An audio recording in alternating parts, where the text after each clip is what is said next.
في اللحظه دي انا كنتش عايزه اي حاجه من الدنيا غير انه بجد افضل شايفه النجوم واتنفس وانام.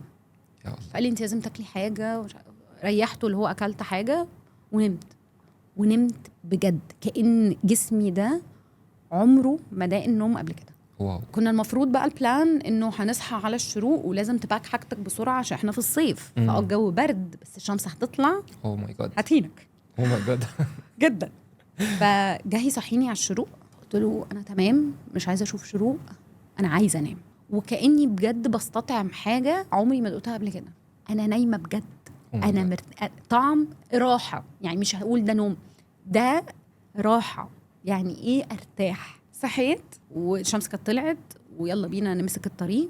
هو شخصيا انا شايفاه هو تعبان وانا عندي انرجي اوف انه انا مبسوطه، انا ما عنديش اي سبب فيه ايه، بس يا جماعه انا سعيده. هو في احساس ام تستنج حاجه.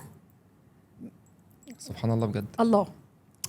فجينا في النص الشمس طلعت خلاص، يعني هو مفرهد ومش قادر. الساعه 10 قال لي احنا لازم نقعد شويه للشمس عشان الشمس.